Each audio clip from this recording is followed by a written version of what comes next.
Thank you very much, Jay. Good morning, ladies and gentlemen.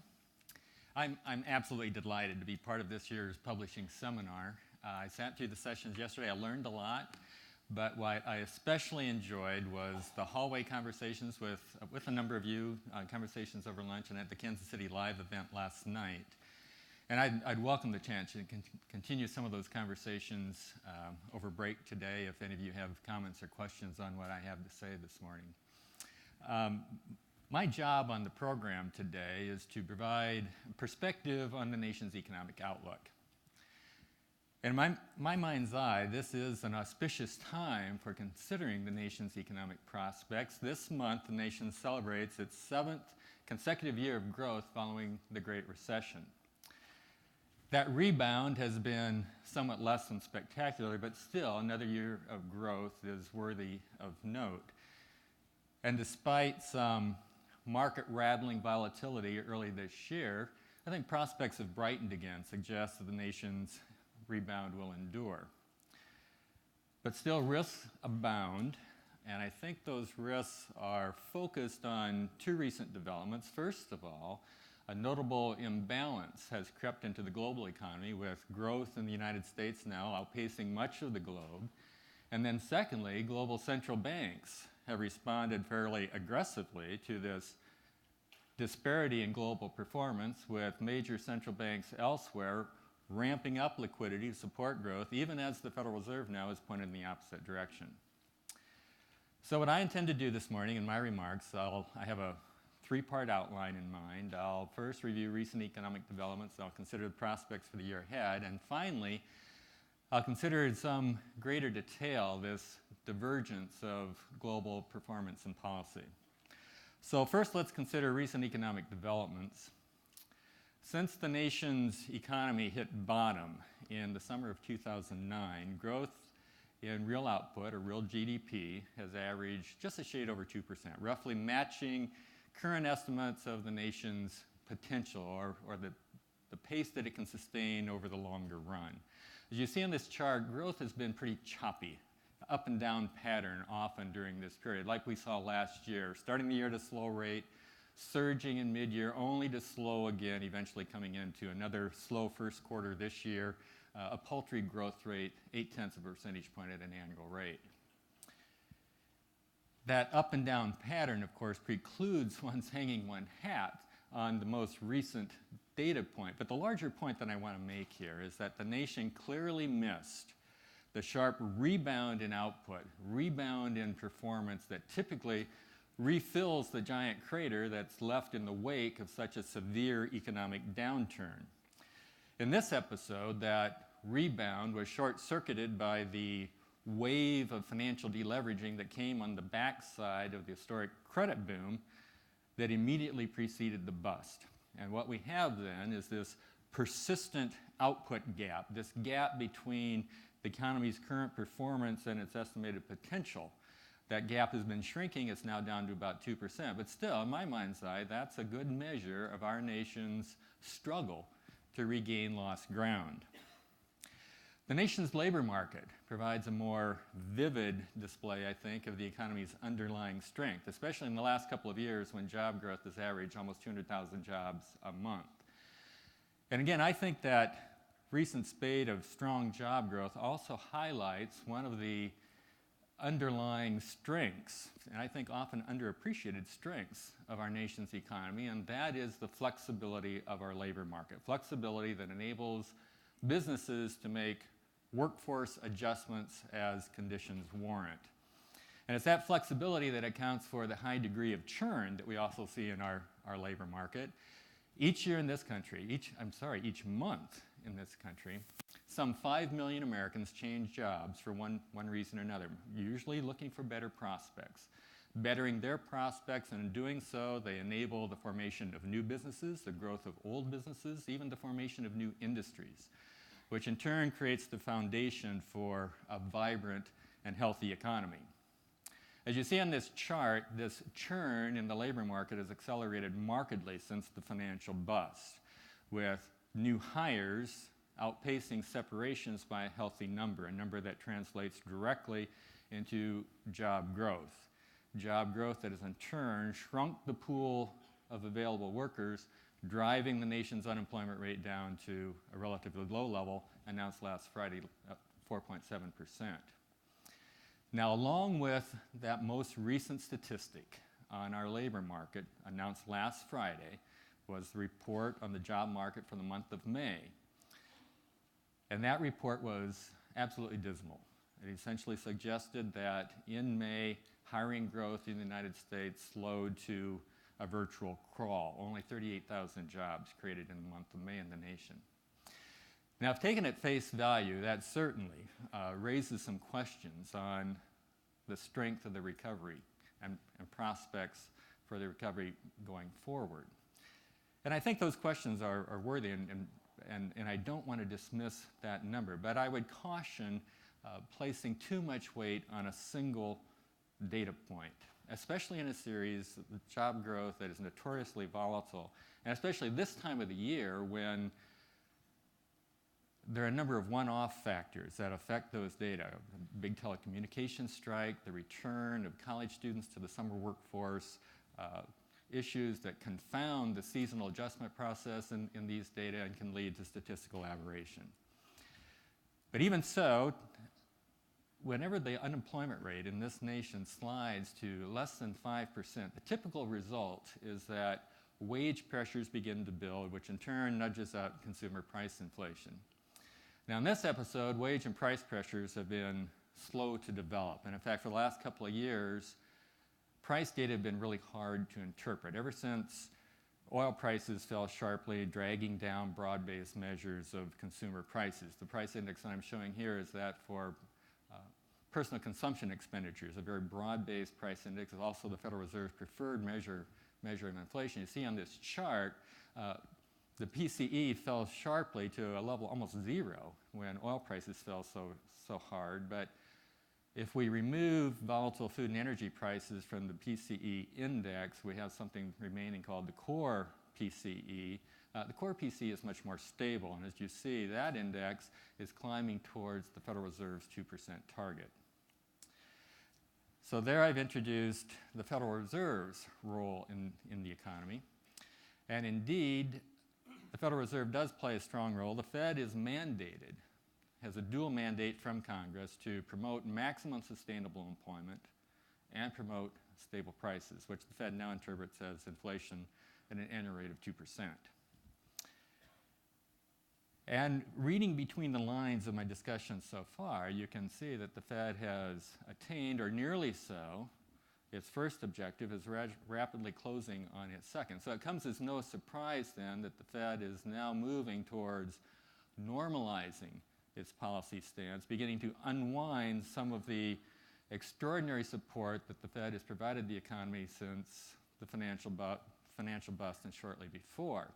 So you see on this chart, shortly before the financial bust, or while the nation was still in the throes of the bust, the Fed drove its primary policy tool, the federal funds rate, it drove its target for the federal funds rate down to the lowest level on record, 0 to 25 basis points, and there the funds rate stayed. The Fed aiming that with the low funds rate, broad spectrum of interest rates would fall across the economy, encouraging borrowing and spending activity, get the economy moving again. And the funds rate stayed at that level until just last December when the Fed raised its target by 25 basis points to the current level, 25 to 50 basis points. Early on, though, the Fed's commitment to unusually low interest rates simply wasn't enough to get the economy moving in this episode. And essentially, consumers and businesses were unwilling to absorb additional credit regardless of its cheap price. So the Fed turned to an unconventional tool, quantitative easing. It's become part of the national lexicon now. But quantitative easing is nothing more than large-scale purchase of financial assets, primarily treasuries and mortgage-backed securities. You see on this chart, in 3 waves of quantitative easing, the Fed expanded its balance sheet by nearly 5-fold to the current level of $4.5 trillion today. But the Fed halted its program of quantitative easing about a year and a half ago. That was actually the first step towards policy normalization. And now the Fed is simply maintaining the size of its balance sheet by reinvesting the principal from maturing securities in its giant portfolio. Now, the Fed's based its shift towards a more normal policy stance based on its current view of the economy. And in a nutshell, the Fed anticipates that this year growth will come in a little over 2%, slightly above trend, a level of growth that should nudge the unemployment rate down another tick or two, even as inflation gradually climbs back to the Fed's 2% target. Now, these projections, what we released just last March, are rather favorable in the grand scheme of things, and the Fed meets again a week from today.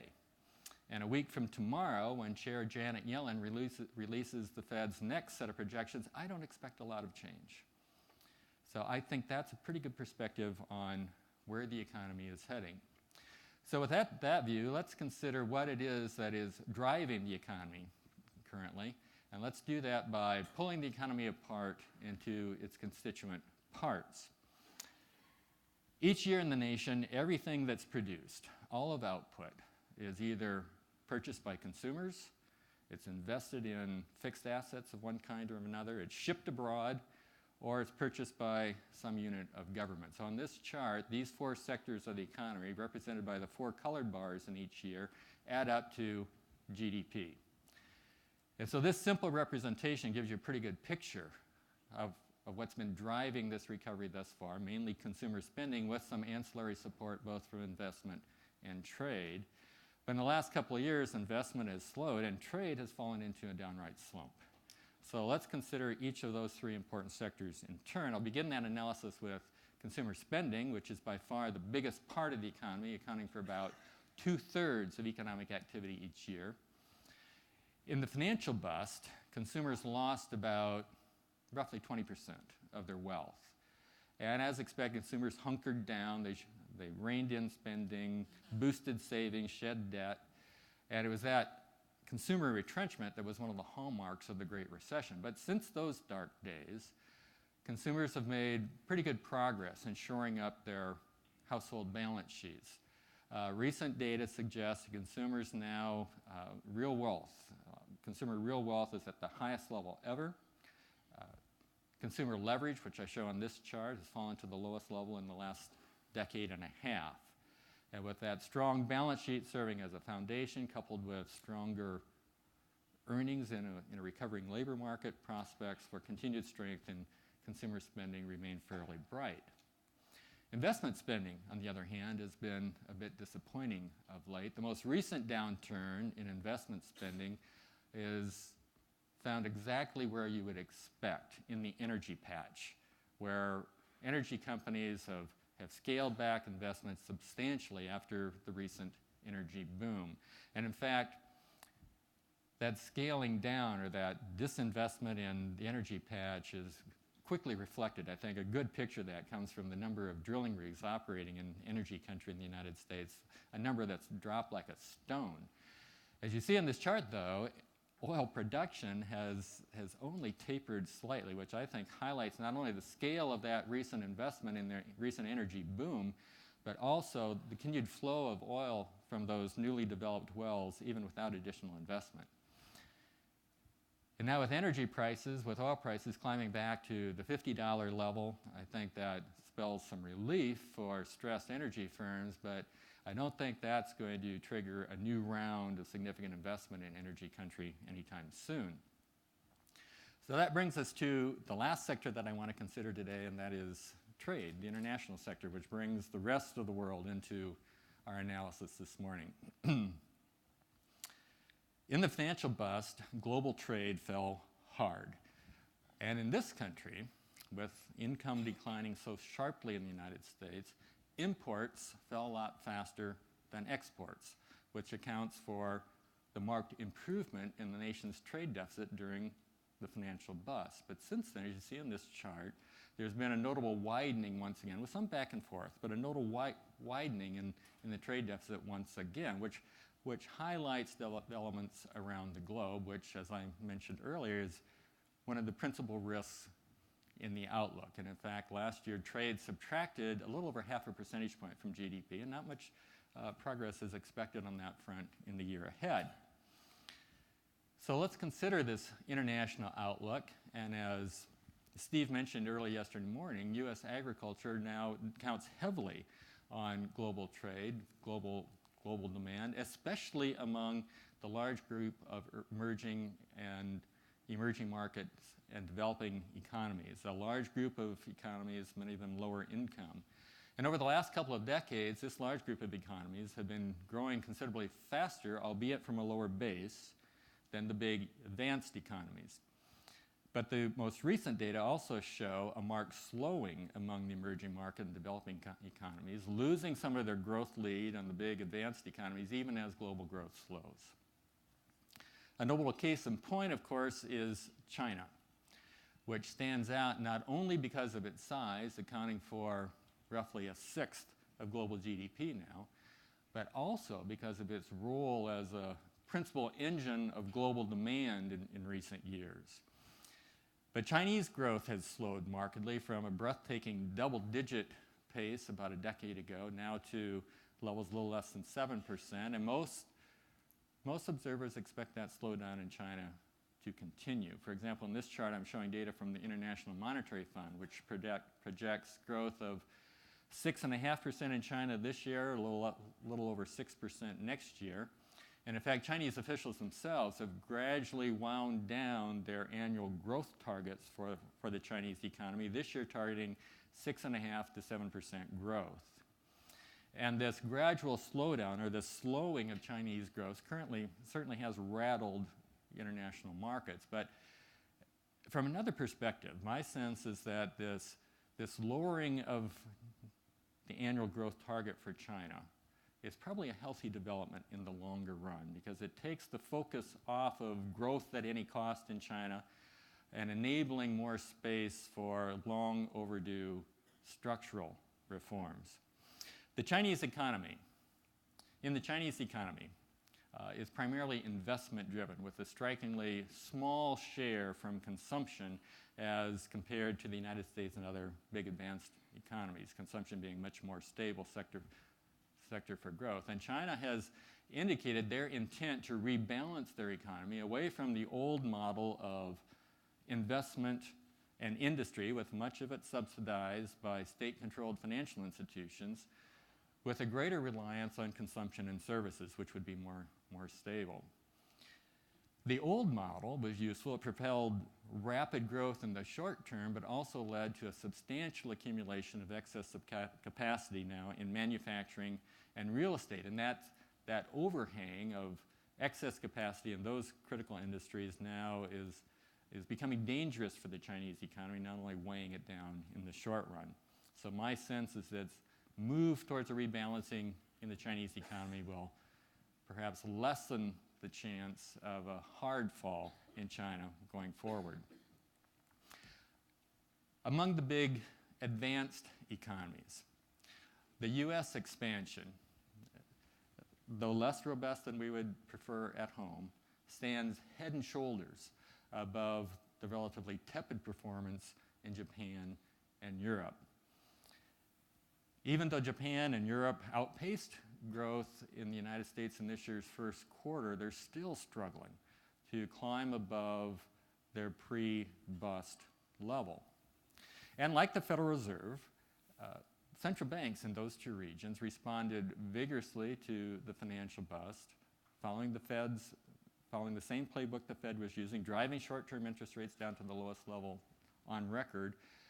But unlike the Fed, policy rates in Japan and Europe are still being held down at unusually low levels, even into negative territory, standing in striking contrast to the Fed's recent increase in short-term interest rates. And like in the United States, lower interest rates were not sufficient to get the economies moving in either Japan or Europe. And so the Bank of Japan and the European Central Bank, again, following the same playbook that the Fed was using, turned to quantitative easing. Japan ramping up their program of quantitative easing about 3 years ago, Europe about a year and a half ago with a significant expansion last spring. The objective of these quantitative easing programs, these big big central bank balance sheets, is very clear. The idea is to drive down interest rates, longer-term interest rates in international financial markets. And the central bank's message to investors in this market then is very clear. Seek yield elsewhere. And in a global hunt for yield, then, investors drive up prices of all manner of assets. Now, the central banks don't provide investment advice, but you can quickly find a short list of where this money might flow. Equity markets, real estate, sovereign bonds, maybe fine art. Stated another way, quantitative easing and lower long-term interest rates simply drives down the capitalization rate, or the hurdle rate of return on alternative assets, nudging up asset prices. Stronger asset prices strengthen balance sheets, strengthens borrowing capacity, encourages borrowing and spending activity, getting the economy moving once again. That's the quantitative easing playbook. Now, to give you an illustration of how quantitative easing might work, I'll turn to an example a little closer to home from my home state of Iowa. Here I'm showing annual rate of return, annual returns, and farmland values in the state. And because investors prefer assets with higher earnings, farmland prices and farm earnings from farmland, represented here by the annual cash rental payment made by a farm operator to the farmland owner, generally move together. In the farm boom and bust cycle 30 years ago, land values, cash rents rose and fell together. In the more recent farm boom, cash rent and farmland prices moving up almost in lockstep. And just in the last couple of years ago, both cash rent, farmland values have turned down following commodity prices lower, crop prices lower, which has once again undermined farming profitability. Now, while it's clear that cash rent, farmland prices move together, the relationship is not constant. And in particular, if we chart the ratio of cash rent to farmland values as a measure of the rate of return on a farmland investment, we see that rent-to-value ratio has been a long period of decline over a period of almost 30 years. And I think it's very interesting to note how the farmland rent-to-value ratio moves almost in parallel with the yield available in national financial markets, represented here by the 10-year Treasury note. And when I think about this a bit, it stands to reason that these yields on very different asset classes would move in parallel. Because in a well-developed financial market that we have in the United States, investor arbitrage ensures that financial yields remain in close alignment across markets.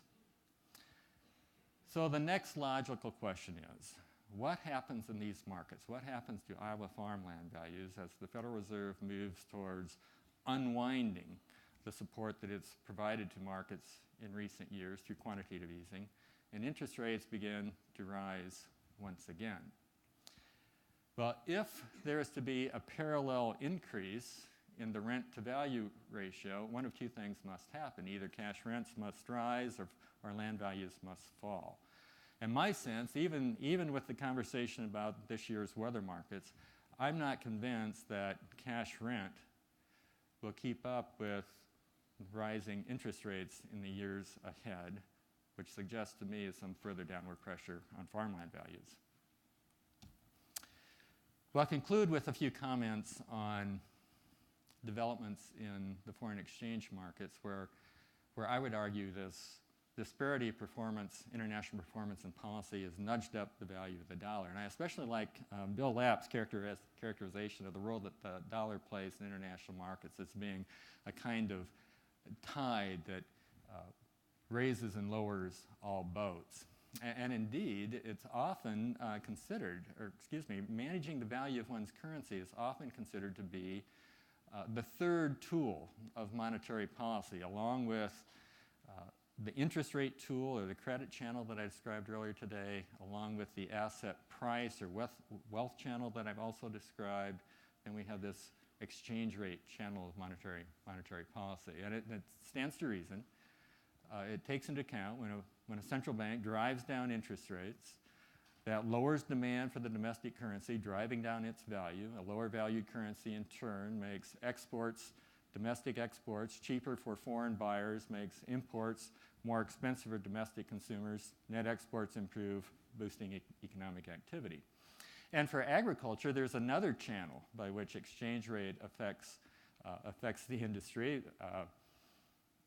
We heard about that early last morning, and Kush mentioned that when suggesting we need to look at competitor exchange rates. And Bill Tierney, in his presentation yesterday afternoon, highlighted that another channel is that the higher the value of the dollar, the greater the advantage flows to foreign producers who are competing with U.S. agriculture for global market share. Now, from a central bank's perspective, though, the problem with this so-called exchange rate channel is that it's very difficult to manage, so much so that I would describe it as just plain unreliable. And as an illustration of that, look back to the record during and immediately prior to the financial bust. During that period, the dollar was already in a long free fall, driven lower by the nation's large and persistent trade deficit. Then when the financial bust hit and the Federal Reserve drove interest rates down sharply, instead of falling faster and farther, the dollar reversed course, immediately shot up in value. Exactly contrary to what the exchange rate channel would suggest. And the reason for that is that when the wheels come off the global economy, when uncertainty is heightened, international investors prefer dollar-denominated assets in the United States, a place they view as a safe haven where they can count on the rule of law to prevail, on contracts to be honored, on private property to be respected. And I think the recent record, I've highlighted here, I've indexed the data on this chart to June of 2014, and I think in the recent period, something similar is happening. International investors are turning to dollar-denominated assets, not only because of the stronger prospects for returns in the United States, not only because of the nation's stronger performance relative to the rest of the world, but also due to the suggestion of higher interest rates now coming from the Federal Reserve. Now, in recent months, we've seen some moderation to the dollar's strength, and I would suggest that that comes because perhaps international risks are not perceived to be quite as great as they once were, and markets now understand that the Federal Reserve's promise of a very gradual increase in U.S. interest rates is now well understood. So on that note, let me just quickly summarize. I think the U.S. economy's expansion remains on track. It's now outpacing much of the globe, and as a result, global central banks have responded, which adds to this global disparity in performance and policy, which has in turn nudged up the value of the dollar, slowed U.S. exports as one of the principal risks in the outlook, tamped down U.S. inflation. And another subtle point is as global central banks elsewhere are still easing, that slows the eventual rise in U.S. interest rates. So if we climb to the 10,000-foot level, I think the summary comment that I would make is that now, 7 years after the financial bust, with global central banks still being front and center in the international outlook, that suggests to me that financial markets have not yet returned to the new normal, which suggests that there are likely still some surprises ahead. So thank you very much, ladies and gentlemen. Thank you for your attention.